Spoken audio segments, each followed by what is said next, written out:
There are tons of research have been conducted regarding road traffic accidents in different countries all over the world, but we can hardly find the studies related to the road traffic accidents in Sri Lanka. I am Kushan Munasinghe and my research supervisor is Dr. Vasana Chandrasekhara. We both have conducted the study to identification of factors and classifying the accident severity in Colombo Katna Expressway, Sri Lanka. We know accidents can be happen without our knowledge unexpectedly and unintentionally. There are various kind of accidents in this world, but most common type of accidents are road traffic accidents. Here I mention some statistics related to the road traffic accidents in Sri Lanka as well as in the world. In recently, there are three major expressways in Sri Lanka. They are Colombo-Katna Expressway, Southern Expressway, and Outer Circle Expressway. After introducing expressway system to the Sri Lanka, many people tend to use expressways apart from ordinary ways due to the fact of time, traffic, and ease of driving. This has led to increase the number of vehicles in highways. As a consequence, number of accidents also increase. Nowadays, rate of accident occurrence in Colombo-Katna Expressway is much higher compared to the other two expressway. In that case, I choose Colombo-Katna Expressway as my research scope. Here you can see annual report on expressway accidents from 2011 to end of 2018. There are 3,724 accidents were occurred during this period. During this period, 40 people died from fatal accidents. This research major objectives are to determine the reasons and factors affecting on accidents on Colombo-Katna Expressway, develop suitable regression and data mining techniques to classify the accident severity, then comparing build model to identify what is the most accurate model to classify accident severity, finally propose suggestions to reduce accidents in Colombo-Katna Expressway. My dependent variable is accident severity and which has three categories: property damages only, slight injury and serious and fatal injury. And I have collected 11 predictor variables. Some of them are categorical variables and some are continuous variable. To find the association between my response variable and categorical predictor variables, I have used Pearson chi-square test. Then, to find the association between my categorical response variable and continuous variables, I have used these two tests, Kruskal-Wallis test and logistic regression test. Here you can see the summary of associations. Among 11 predictor variables, 7 of them were identified as significant and meanwhile 4 variables were noticed as non-significant variables. I have considered all the accidents from beginning of the Colombo-Katna Expressway to end of 2019. There were 704 cases. Among them, 607 cases were property damages only cases, 67 accidents were slight injury, and only 30 cases were serious and fatal injury. The pie chart illustrates those proportions. Initially, I performed multinomial logistic regression model. Here, these are not time series data. In that case, different data selection techniques were employed to select 80% of data to build the model and remaining 20% of data were used to test the model performance. Firstly, I trained the model using randomly selected 80% of data. In the left-hand side, you can see the fitted model likelihood ratio table. Among all significant variables, 4 variables were significant within the model. Right-hand side illustrates the classification table for the training dataset. Among 507 property damages cases, 504 cases were correctly identified by the model as property damages, while 3 cases were incorrectly classified as slight injury. So the classification accuracy of that class is 99.4%. Then move to the slight injury class. Only 5 cases were correctly identified and that classification accuracy is 11.4%. However, in serious and fatal injury classes, none of the cases were correctly identified. So overall classification accuracy of the model is 90.2%, but there are very low classification accuracies with regards to the slight injury and serious and fatal injury classes. So I move to my next data selection method. Second, I build the model using first 80% of data. In here, overall classification accuracy of the model is 87.6%. Here also, when consider about the classification accuracies of slight injury and serious and fatal injury classes, There were not good classification accuracy as previous model. So I understood there is a problem in my dataset. That's called class imbalance problem. My original data ratio 86:10 to 4 is highly imbalanced. Here I consider about this matter in my next model. That is randomly selected 80% of data considering the imbalance ratio was used to build my next model. It gives overall 89.4% classification accuracy in the training dataset, and when considered about the rarely occurred classes, it gives good accuracies compared to the previous two models. This table compares the how overall classification accuracies and each class classification accuracies will vary between previous three models. So we can see model 3 consider data with imbalance ratio gives much good classification accuracies than other two models, but still model 3 also biased to the majority class of property damages. To overcome this problem, I use a statistical technique called random undersampling. Actually, this is the improvement of Model 3. I randomly selected 20% of data in majority class of property damages to perform my new dataset while remaining other two classes observations same. So my previous data ratio 86:10 to 4 now become new ratio 55:31 to 40. After solving the class imbalance problem, I moved to my final model. To perform my final multinomial logistic regression model, forward selection was used with stepwise for selecting best variables to the model. Model indicates that these 5 variables are significant within the model at 5% level of significance. There is a major assumption in logistic regression that all predictor variables need to be independent each other. Hence, I check the multicollinearity between significant predictor variables within the model by using VIF values. We can see far higher VIF values in the vehicle type and number of vehicle involved variables. So I check the multicollinearity again by removing both variables one by one. After removing both variables, I got the finally 3 predictor variables without multi-collinearity in the model. In my final model, reason for accidents, rainfall, time category variables were significant within the model. Finally, I check the model adequacy of the fitted model by using model fitting information table, goodness of fit table, pseudo R-square table, and likelihood ratio table. Those table implies that fitted model is adequate for classify the accident severity and it's not violate the model assumptions. In the final model, training dataset it gives 66.5% classification accuracy and testing dataset it performs overall 64.3% classification accuracy. Here I illustrate the final model equation with reference to the property damages only class.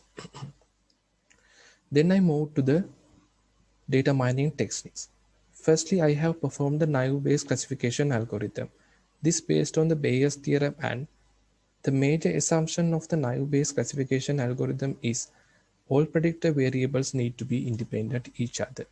Hence, I check the multicollinearity among all predictor variables and identified these 4 variables as input to the network. As multinomial logistic regression models, different data selection technique was employed to classify the accident severity. Firstly, with randomly selected 80% of data, and next I perform the model with first 80% of data, and then fitted the model with uh, the data that selected considering the imbalance ratio. All three models gives very good overall classification accuracies, but they provide low classification accuracies with respect to the slight injury and serious and fatal injury classes. With random undersampling technique implies dataset, final naive model gives 61.9% overall classification accuracy in the training dataset and 78.6% testing classification accuracies. Then I move to the with second data mining technique, probabilistic neural network. Probabilistic neural network is a feed-forward neural network which is widely used in classification problems. Below you can see the network architecture of the probabilistic neural network model. Major advantage of the probability neural network model is there is no assumption associated with this model. That's why I have used all significant variables as input to the network.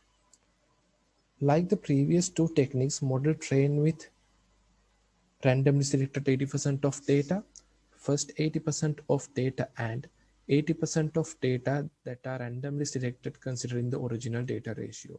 All models were biased to the majority class of property damages. Finally, I trained the model with random undersampling technique implied dataset. There is a parameter that we can change in probabilistic neural network that's called spread. Different spread values were checked and value 0.9 identified as the best value for the network. Right hand side, I have illustrated the network architecture of the final probabilistic neural network with 7 input variables and 3 output classes. There are 2 hidden layers in the network with 176 and 3 neurons respectively. Final model gives 96.6 far higher training classification accuracy and 72.9% overall testing classification accuracy. Here is the model comparison of all three techniques. Although naive model have performed higher overall classification accuracy, when come to the rarely occurred classes, PNN performed well than to the naive model. As conclusion, rainfall, reason for accidents, and time category variables were identified as most influential factors to met with an accidents in Colombo-Patna Expressway, Sri Lanka. Data mining techniques predict the severity of accidents with higher accuracy than to the traditional logistic regression model, and final result of this study can be used to safety improvements against traffic accidents in Colombo-Patna Expressway. These are some future implementations of my study, and thank you.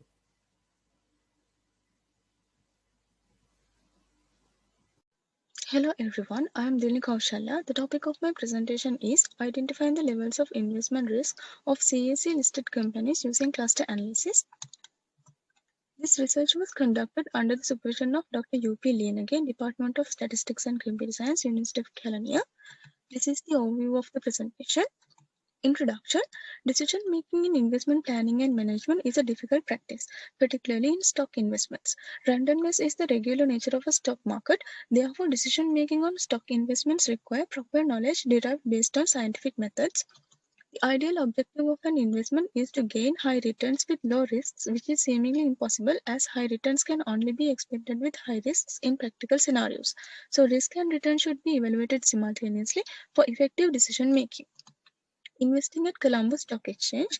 In this study, we have analyzed the stock investments at Colombo Stock Exchange. It is the main stock exchange in Sri Lanka with an online trading platform. Objectives. It is to formalize a systematic procedure to select a set of companies from CSE to form optimized investment portfolios. So what is a portfolio? We call a collection of financial assets selected for investing as a portfolio, and this collection should meet up the investor's expectations. So selecting this collection upon the expectation is the main challenge. On that account, we need some quantitative methods. Let's see what we have in literature. We can see company clustering had been implemented in many studies, and also in different literature, different methods had been used to measure similarity or the dissimilarity between the entities. Also, many researchers had suggested different selection algorithms to select companies from clusters to portfolios. Methodology. Diversification among assets lowers the risk of an investment than investing on an individual asset. In this study, our approach is first to identify classes of companies with similar risk and return levels. For that, we use clustering. Then we define algorithms to select companies from clusters to portfolios along with optimization. Data. As I have mentioned above, we have used historical data of companies listed on CSE. So we collected data from CSE data library for the period of 1st of January 2014 to 31st of December 2018. Also, we have collected data on treasury bill rates from Central Bank of Sri Lanka. A main part of this study is based on cluster analysis. So let's see what cluster analysis is. It is a unsupervised learning technique for classifying individuals or objects into mutually exclusive subgroups based on the similarities among the entities. In this diagram, you can see the classification of clustering techniques. In this study, we have used both hierarchical clustering and k-means clustering using standard inbuilt function in R. Model adequacy and validation. As a first step in cluster analysis, we need to check whether the datasets are clusterable. Then we need to identify the number of significant clusters lies among the entities. So we use these standard techniques for that. Then most importantly, we need to validate and check accuracy of our cluster models. Here we use Dunn's index as an internal validation method. And to measure the accuracy, we can use the between sum of squares to total sum of squares ratio. Portfolio optimization. As we discussed above also, a portfolio is a grouping of financial assets, and portfolio optimization is selecting the best portfolio with optimized risk and return. Mean variance model. This is a standard method introduced by Harry Markowitz for calculating asset allocation and optimizing return and volatility. Quadratic programming. The optimization technique used in mean variance model is quadratic programming. Formation of portfolios. So far we have discussed about clustering companies and creating optimum portfolios. So how do we select companies from clusters to portfolios? We need some procedure or some algorithm. So let's discuss about that. Monte Carlo simulation.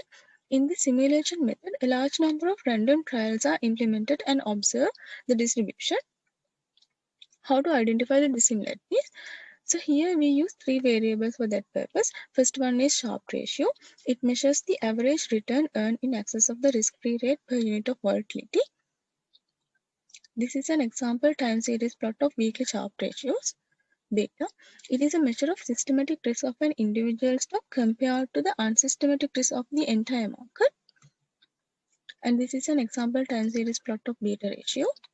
Alpha ratio. It measures the performance of an investment relative to a suitable market index. This is the time series plot of weekly alphas of John Keel's holdings. Share price. It is the highest price someone is willing to pay or lowest price it can be bought for.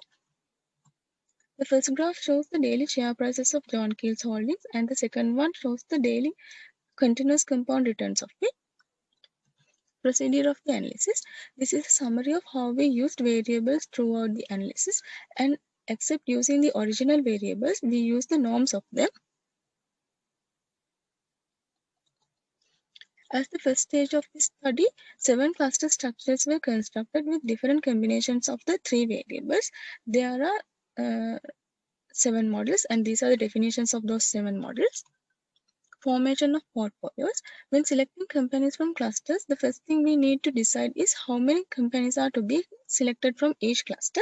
As we know, there are a number of ways to select n elements from different groups. To consider all possible cases, we developed an algorithm, and then for each case, we select a random sample of companies and carried out the optimization. There is a limitation of this method as we select only one random sample from each case, and it can be an extreme case. So we developed another algorithm. In the new algorithm, we select many random samples from each case and take the average risk and return values for the corresponding case. Results and discussion. First, let's see the findings of cluster structures. First, we check the clustering tendency for all combinations of variables, and there were evidence that all those datasets are clusterable. Here you can see the results of model 1. The representation using VAT image also provide evidence for clusterability. Then we found the optimal number of clusters using these 3 methods. Then we cut the dendrogram at K we found in the previous step.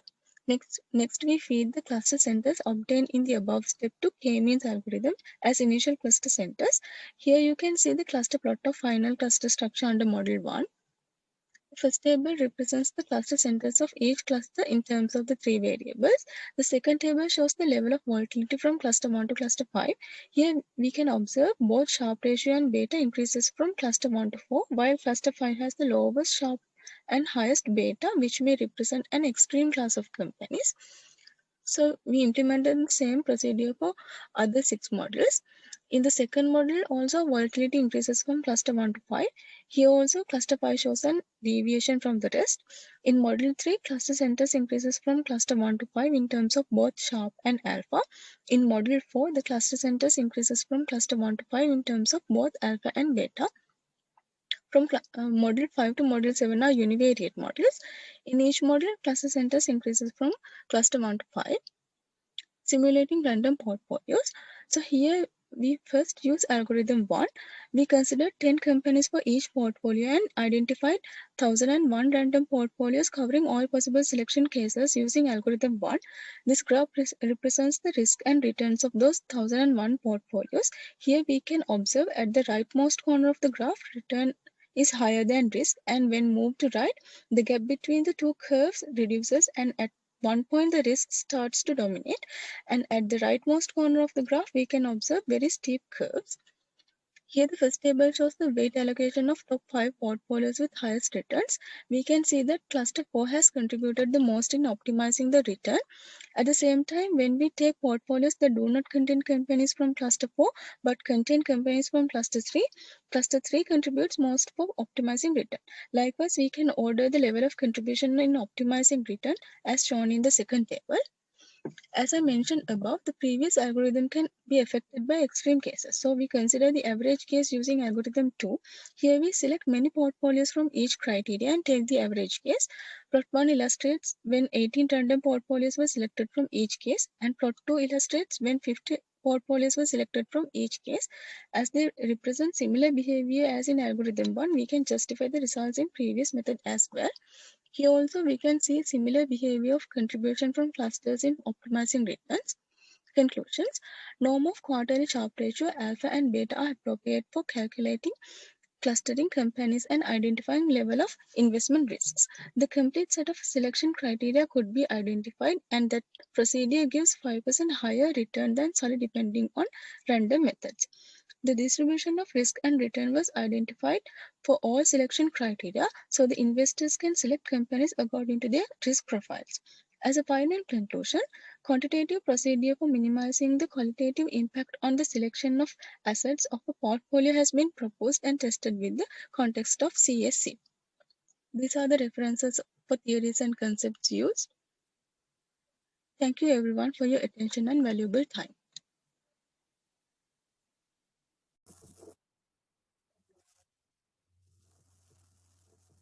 Developing a non-destructive method to estimate leaf area of split partially split fronds of coconut seedlings.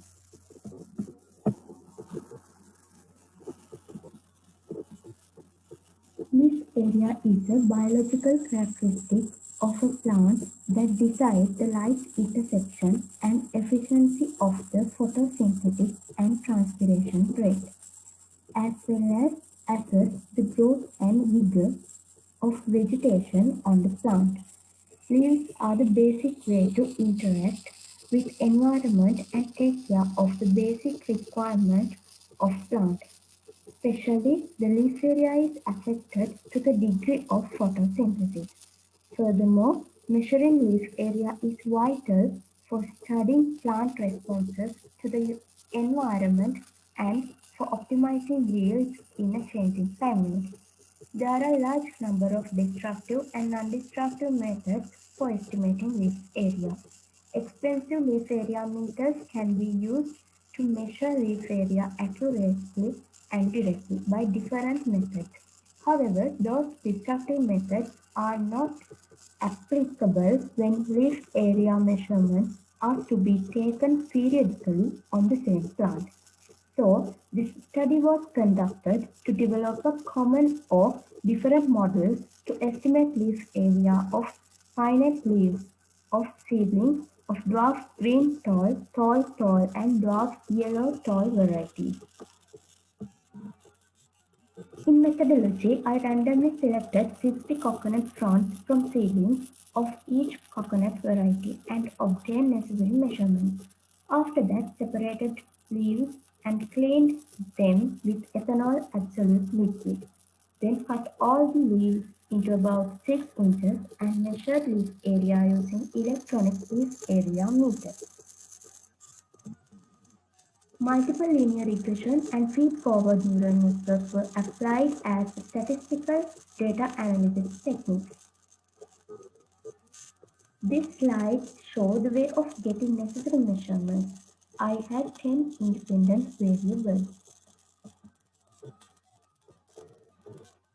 Kendall correlation and Pearson correlation tests were used to find the association between independent and dependent variables. Null hypothesis is there is no significant correlation. Alternative hypothesis is there is a significant correlation. P-values used to assess the significance. Output show that all the variables are significant. In the analysis of multiple linear regression, best subset method was used to identify a better model. For total model, it could be obtained a model with maximum length and middle width. This is the plot of actual and fitted leaf area. R-squared value is low. Here, the model details for tall variety.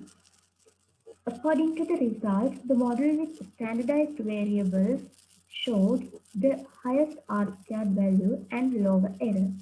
The model with log transform data showed the lowest error, but the R-squared value is low comparatively to the other models, as R-squared value is used to assess the explainability of dependent variables, while the independent variables, high R-squared should be considered for selecting a model.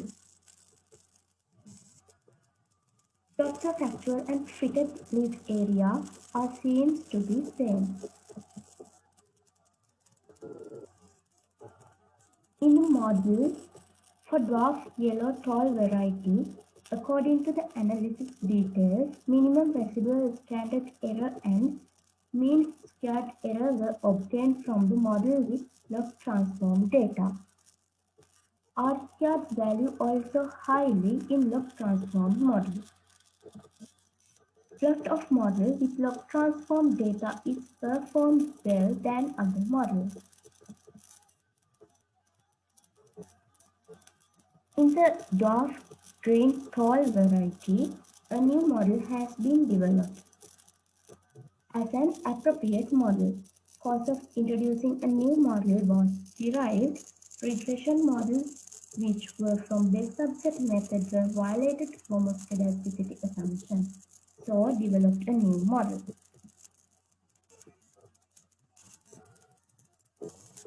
Here, the model details for total varieties using neural networks. Number of hidden layers, number of neurons, transfer functions, activation functions, training functions, effort and learning rate were considered. Input variables are maximum length, middle width. It has high accuracy and low error. Input variables for the model tall variety are maximum length, average length of last leaflets, and average width of middle three leaflets. It has also high accuracy and low error. For the dwarf yellow tall variety, input variables are maximum length, average length of last two leaflets, distance between two tips, average length of middle three leaflets, and average width of middle three leaflets. It has a lower error and high accuracy. Those are the model details for dwarf green tall variety. It has average width of middle three leaflets, average length of middle three leaflets, and number of leaflets as input variables. It also has high accuracy and low error. In the discussion and conclusion, for the common model, we can see a high coefficient of determination is represented by neural networks. When we consider mean squared error, a lower error has in the neural network model. When we see other models and compare both regression and neural network models, we can say neural network model has high accuracy with minimum error. So we can introduce those models for researchers, agricultural technicians for their studies. These are the references, and thank you.